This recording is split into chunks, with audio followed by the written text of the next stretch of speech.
بہت عرصہ ہوا ایک دن بتایا تھا مجھے اس نے کہ بنانا کچھ نہیں آتا مجھے، اگر میں کچھ بناتی ہوں تو بس چائے بناتی ہوں، پیو گے نا؟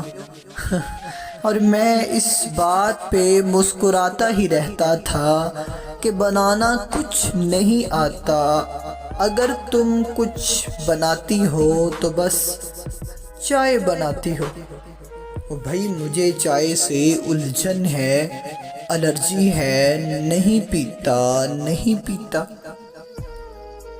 اس بات کو گزرے زمانے ہو گئے کتنے، مجھے نہیں معلوم کہ وہ کیسی ہے، کہاں پر ہے، کیا کرتی ہے، اور پتہ نہیں کہ وہ ہے بھی یا نہیں۔ اور رہی میری بات تو سنو، اب میں اس کی یاد میں بس چائے پیتا ہوں، بڑی حسرت سے پیتا ہوں، بڑی کثرت سے پیتا ہوں، بس میں چائے پیتا ہوں۔